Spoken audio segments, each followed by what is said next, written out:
Assalamualaikum warahmatullahi wabarakatuh.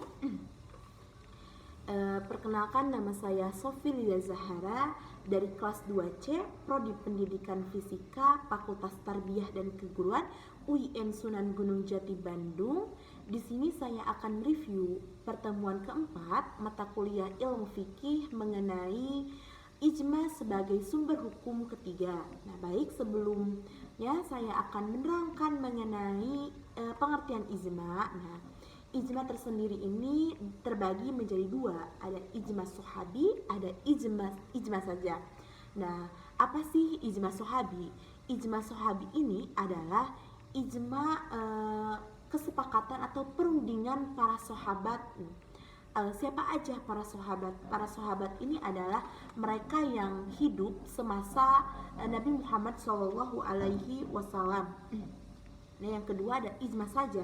Ijma ini adalah kesepakatan para ulama atau perundingan para ulama setelah para sahabat Nabi seperti tabi'in, tabi'at, dan lain-lain berdasarkan Al-Quran dan As-Sunnah mengenai suatu permasalahan.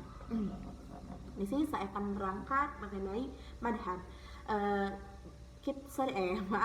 Kita tahu ya bahwa madhab ini sangat begitu banyak sekali. Namun di sini saya akan menjelaskan madhab yang sangat populer atau madhab yang pandangan yang sangat begitu populer. Yang pertama ada Imam Hanafi atau madhab Hanafiyah. Madhab Hanafi ini sering kita temui di Turki. Apa sih cirinya seseorang itu berpegang teguh terhadap Imam Hanafi atau madhab Hanafi, yaitu mereka tidak ada jamak, mereka tidak boleh mengadakan jamak, baik jamak takdim, jamak qasar, dan lain-lain. Yang kedua itu Imam Maliki, imam atau kita sering madhab Maliki. Imam ini sering kita temui di Afrika, cirinya itu irit air.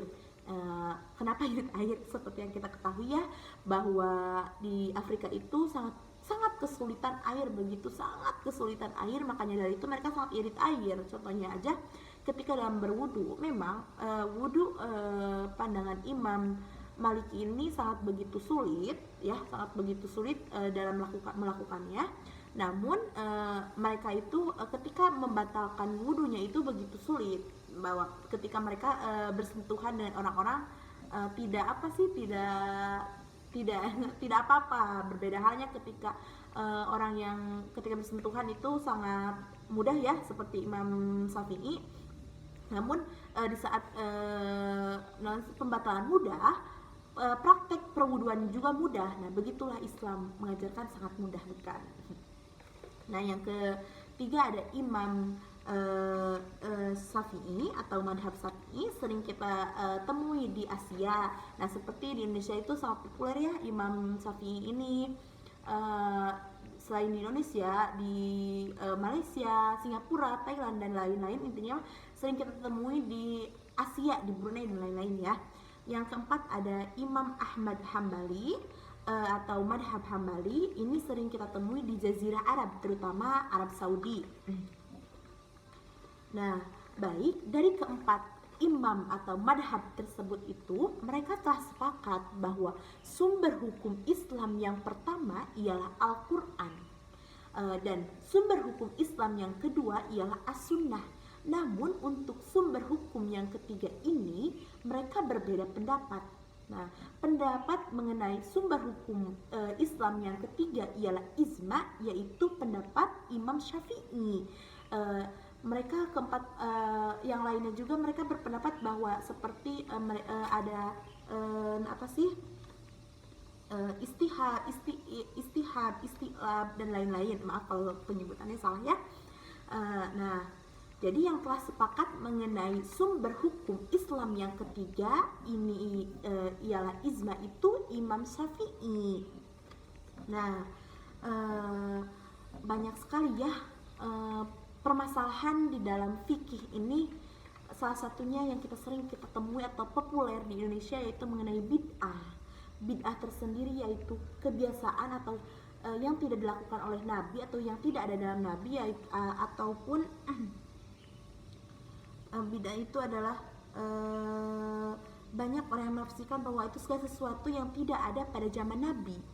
Memang ya, kalau kita lihat di dalam hadisnya, maaf ya saya baca yang berbunyi kullu muhadatin bidatun wa kullu bidatin dulalatun wa kullu dulalatin, yang artinya segala sesuatu yang baru itu ialah bid'ah dan segala sesuatu yang bid'ah itu adalah sesat. Nah, segala kesesatan itu adalah neraka. Nah, namun pandangan Imam Syafi'i mengenai bid'ah itu terbagi menjadi dua. Yang pertama ada bid'ah hasan. Bid'ah hasan ini ialah segala sesuatu yang baru yang tidak ada pada zaman Rasul, namun itu sangat baik jika kita lakukan ya. Dan yang kedua ada Imam Syafi'i, yang kedua ada Syafi'iyah, itu adalah segala sesuatu yang tidak ada pada Rasul namun jelek.